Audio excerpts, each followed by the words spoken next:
let's talk about entrepreneurship today. Do you think Yeah. the environment has shifted or has changed? Yes. Okay, and so talk about that. I think this has got to be the best time ever to be an entrepreneur, because for tech entrepreneurs anyway, if you go down the list of all the things you need, they're either cheap or free at this point, right?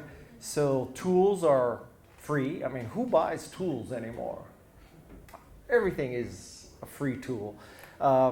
Infrastructure, you used to have to buy servers. Now you call up Amazon Web Services, or you rack space or somebody, and you don't buy hardware anymore. I mean, you buy MacBook Airs, but you don't buy big iron anymore.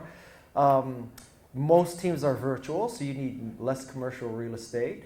And marketing, thank you God for social media, because social media is fast and free and ubiquitous.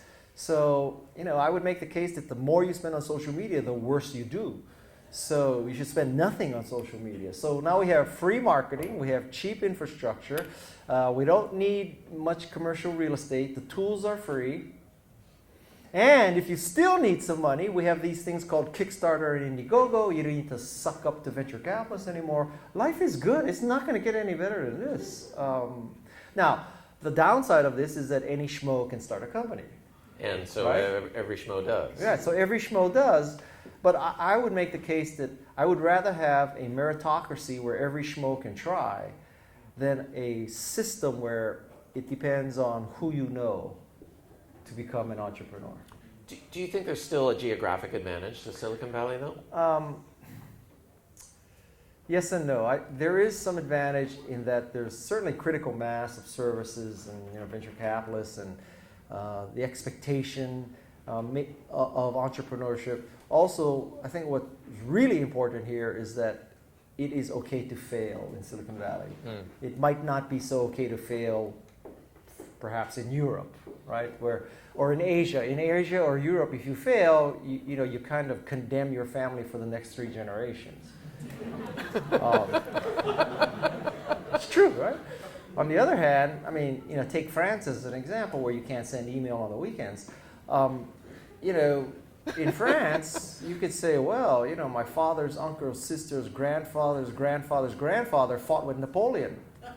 That's it. You live off that for like 5 generations, right? So I think that's one of the keys to the success in Silicon Valley. So yes, we have advantages here. On the other hand, we have the disadvantage, which is in Silicon Valley, for talent, you have to compete with Facebook, Google, Apple, Cisco, YouTube, Pinterest, Twitter. Maybe not Twitter so much. Twitter. I'm a Twitter shareholder. Hey, I'm a Twitter shareholder. Points for honesty. Yeah. I just want to see if Twitter gets back to me for saying that. So it's a war for talent here. So the good side is there's all this infrastructure, there's expectation, there's like entrepreneurship in the air. The bad news is it's very competitive for talent.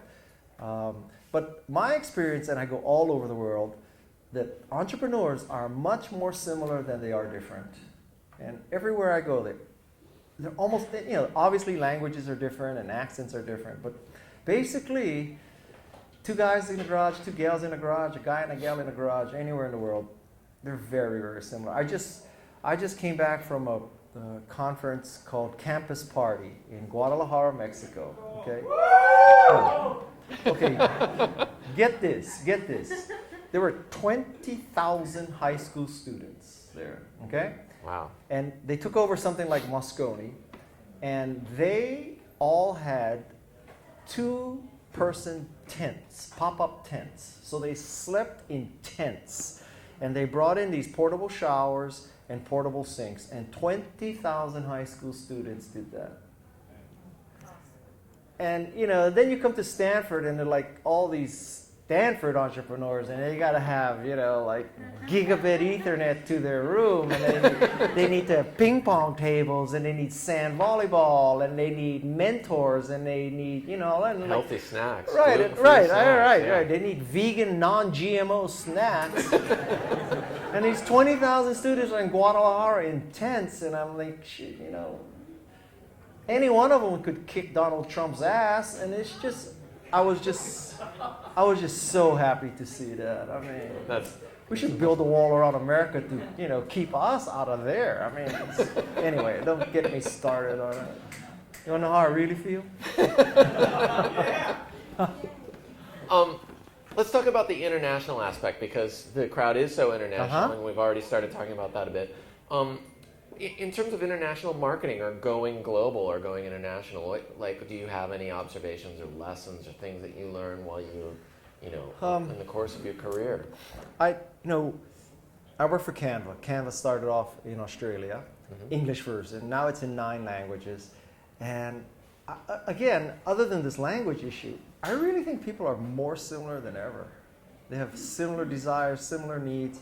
Not just entrepreneurs, but the consumers. Somebody wants to create graphics in Croatia and somebody wants to create graphics in Santiago. They're not that different. It's amazing. For all the commonality I see, I don't know why we're at war so much. I mean, it's hard to wrap your mind around that. I basically think all the politicians and governments hate each other, but the people get along. I think if you just got off a plane in Iran, you wouldn't feel hated as an American. Now, if the government and the military maybe, but I think people. Yeah. I think we're more similar than we're different. I really do. Okay.